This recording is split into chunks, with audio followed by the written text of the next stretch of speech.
Hi, so welcome back to another video. So today's video is basically I will give you a complete historical overview of Dubai real estate. So I get straight to the point. Now through this video, you will have a complete clarity what has happened in Dubai in the past.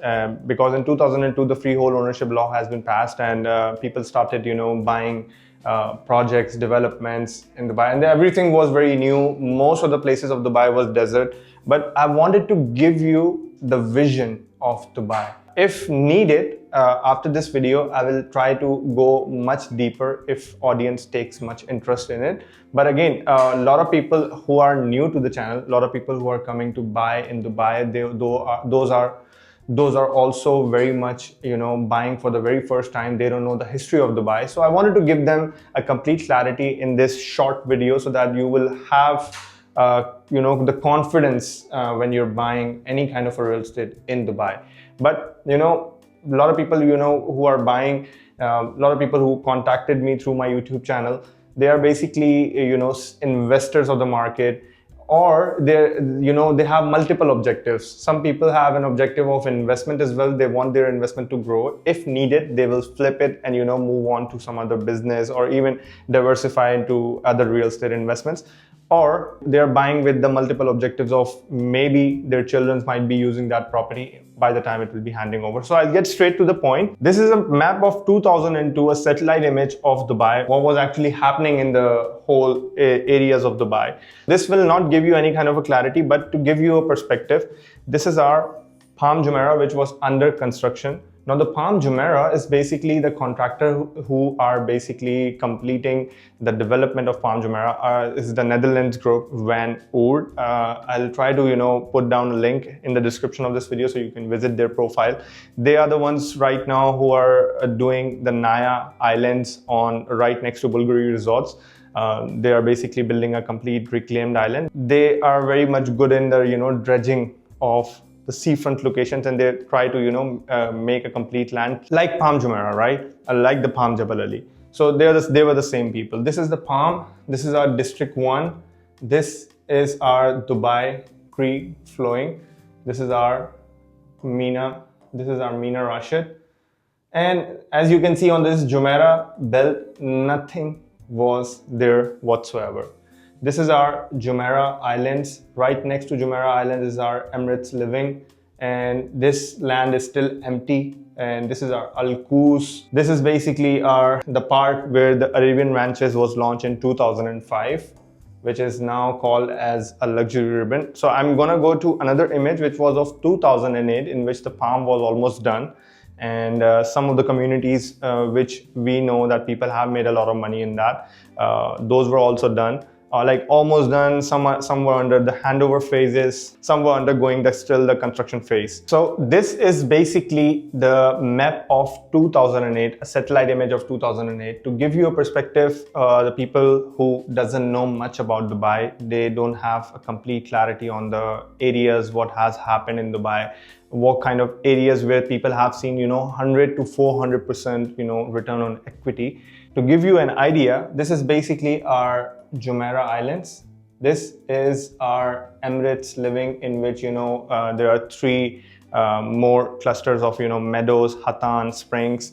Emirates Hills is basically completely comprises of mansions and the bigger villas where the most billionaire people are living there. This was our laid out foundation in 2005. It's Arabian Ranches 1. Right next to Arabian Ranches 1 is our Majan.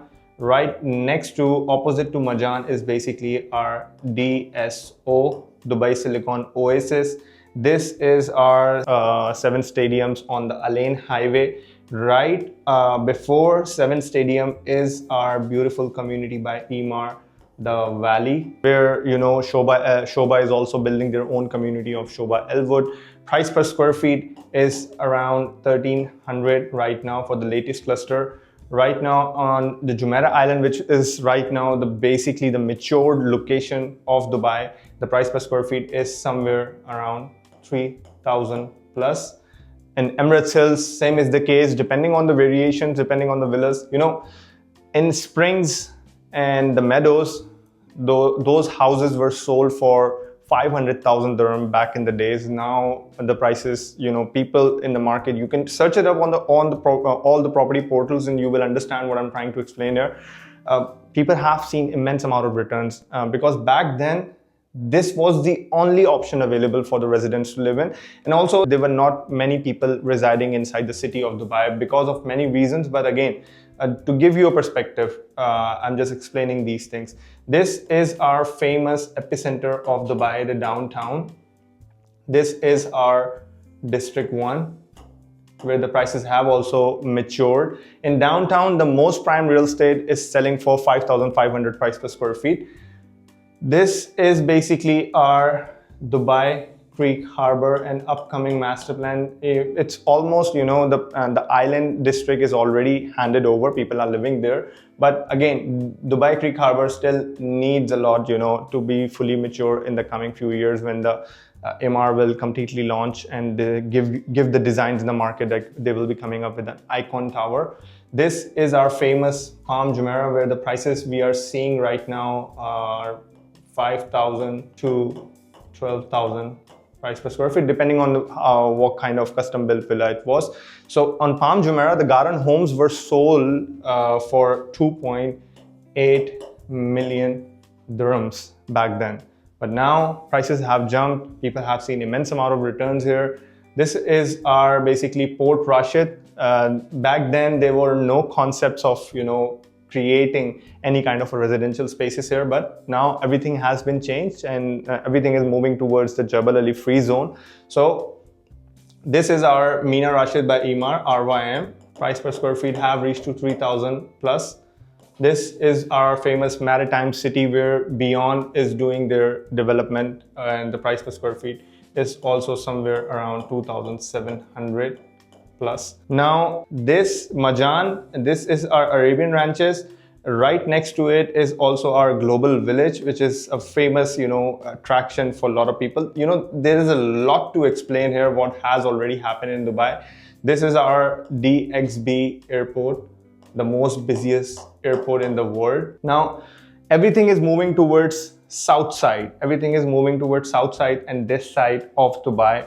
People are buying, investors are buying land and, creating more residential spaces because, this part of Dubai have already seen, the prices have jumped and the rental pressure and, immense amount of new people coming in, new businesses are being registered. Digital nomads are also moving to Dubai and seeing Dubai as a safe haven because of so many reasons. So this is basically our belt of Al Quoz industrial area back then. Now, not way before, just 2015-16 when Emaar launched their Dubai Hills estate on this part, everyone was, having doubts. What's going to happen here? This is not the place to live in. It's right next to industrial zone and whatever. They gave all kinds of reasons. But, the kind of developer Emaar is and the kind of developer these government-backed entities are, they know how to create the right infrastructure and they know how to create that kind of a lifestyle, which is why people choose to live here and find that place to be peaceful and they want their family to be settling down in those places because it caters, it accommodates their all kinds of demands that a family needs to sustain a living inside those areas. And most of the time, whenever you're buying something off-plan, people are mostly investors who have a vision of seeing the case studies of the past and believing and trusting the developer who have already delivered their beautiful infrastructure that they have created in the downtown Dubai Marina. People have seen the prices in those areas and they know that whenever they will be coming up with new infrastructure, that will absolutely bomb the market and will make you 100% money. And in Dubai Hills Estate, I have so many case studies which I can give it to you through the DLD data. Not just the numbers that I'm speaking out of my mouth. In Dubai Hills Estate, people have seen more than 100% return on equity. Now the question comes to the mind, can that be replicated again? Dubai as an economy is right now topping and beating each and every country in the world in foreign direct investments.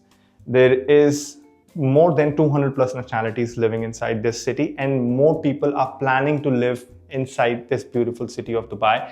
And most people from those European countries find Dubai as much affordable compared to their own home country where they're living right now. So I always say this to any of my investors who have invested with me. I always say this to them, you know, have a vision, believe in Dubai, buy something with a credible developer who is bringing, you know, the utmost, the best quality in the market. Your asset will 100% appreciate. Anyone who is even buying at the very last phase of the master plan, even if they will also wait for, they give their investment to grow for their due time. Like in an off plan, if you were to enter into the first phase, you give it 3 years or 4 years until the complete community get handed over, you will see your premium. Same is the case with anyone who have invested, anyone who is investing into the final phase of the master plan.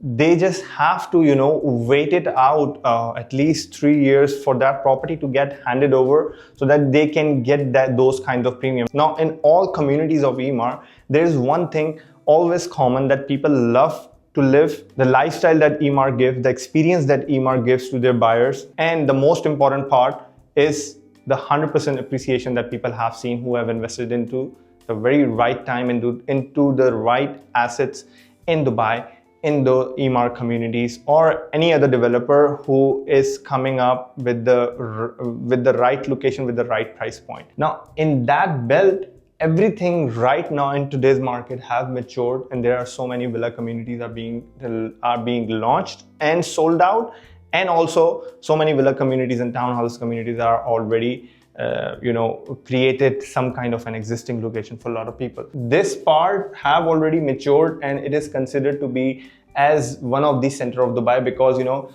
back then this was the center of Dubai. This is our beautiful Dubai island. Now, back then, at that time when the Arabian ranches got handed over, a lot of developers started buying land and started their own villas and townhouses communities. At that time, people who had the vision of Dubai, who had already the experience of previous cycles, what has happened in Dubai, they bought and they created that generational wealth that people are making, who are the seasoned investors of Dubai.